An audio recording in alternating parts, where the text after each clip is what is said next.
ચાલો આજે એક બહુ જ રસપ્રદ અને મહત્વના કાયદાની વાત કરીએ. એક એવો કાયદો જે ગુજરાતના પ્રાથમિક શિક્ષણનો પાયો છે.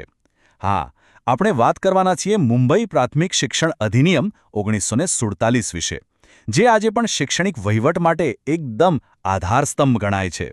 ભલે, સૌથી પહેલા એ સવાલનો જવાબ શોધીએ જે બધાના મનમાં હશે કે ભાઈ ટેટ, ટાટ કે જીપીએસસી જેવી પરીક્ષાઓ માટે આ કાયદો આટલો બધો મહત્વનો કેમ છે? તો જુઓ, વાત એમ છે કે આ કાયદાની જોગવાઈઓ, એનું વહીવટી માળખું અને અધિકારીઓની સત્તાઓ, આ બધામાંથી સીધા જ પ્રશ્નો વારંવાર પૂછાય છે, એટલે આના પર પકડ મજબૂત કરવી ખૂબ જ જરૂરી છે.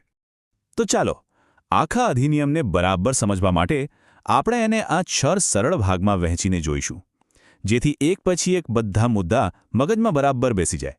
સારું, તો ચાલો શરૂઆત કરીએ આ અધિનિયમની એકદમ બેસિક બાબતોથી. એક રીતે સમજો તો આ આખી સિસ્ટમ માટેની એક રૂલ બુક જેવું છે. શાળાઓ કેવી રીતે ચાલશે, શિક્ષકોની નિમણૂક કોણ અને કેવી રીતે કરશે, અને પૈસાનો ઉપયોગ ક્યાં થશે, એ બધું જ આ કાયદો નક્કી કરે છે. આજની જે શૈક્ષણિક વ્યવસ્થા છે ને, એ આ જ માળખા પર ઊભી છે. અને જુઓ, આ એ જ ઓફિશિયલ ડોક્યુમેન્ટ છે જેમાંથી આપણે આ બધી માહિતી લઈ રહ્યા છીએ. આપણું આખું વિશ્લેષણ આ મૂળ કાનૂની દસ્તાવેજ પર આધારિત છે, એટલે એની અધિકૃતતા વિશે કોઈ શંકા નથી. હવે આગળ વધીએ અને સમજીએ કે આનું વહીવટી તંત્ર કેવું છે. એટલે કે કોની પાસે કેટલી સત્તા છે અને કોની શું જવાબદારી છે. અહીંયા એકદમ સ્પષ્ટ છે. જુઓ, સૌથી ઉપર છે રાજ્ય સરકાર, જે મુખ્ય નીતિઓ અને નિયમો બનાવે છે.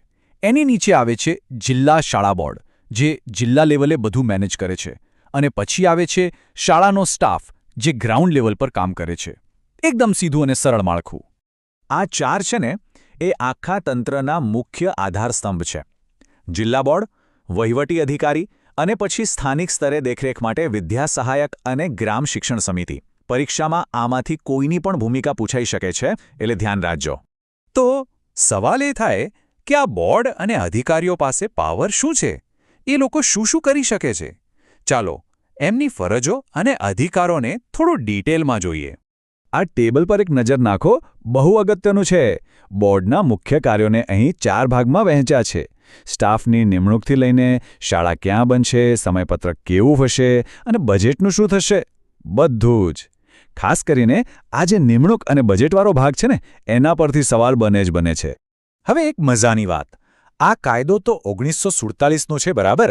તો આજના જમાનામાં ખાસ કરીને આરટીઈ એક્ટ 2009 આવ્યા પછી એનું શું મહત્વ છે? ચાલો એ સમજીએ. અહીંયા છે ને, આખો દૃષ્ટિકોણ જ બદલાઈ ગયો છે. જુઓ, 1947ના કાયદાનો મુખ્ય ફોકસ વહીવટ પર હતો કે સિસ્ટમ કેવી રીતે ચાલશે, પણ 2009નો આરટીઈ એક્ટ આવ્યા પછી ફોકસ સીધો બાળક પર આવી ગયો કે ભાઈ શિક્ષણ એ તો એનો મૂળભૂત અધિકાર છે. આ એક વહીવટી દૃષ્ટિકોણથી માનવ અધિકાર આધારિત દૃષ્ટિકોણ તરફનો બહુ મોટો ફેરફાર છે. ચાલો, ઘણું બધું શીખ્યા. હવે થોડું નોલેજ ટેસ્ટ કરી લઈએ, શું કહો છો?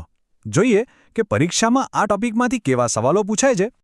ચાલો, આ રહ્યો પહેલો સવાલ. વિચારો તો, શું લાગે છે સાચો જવાબ?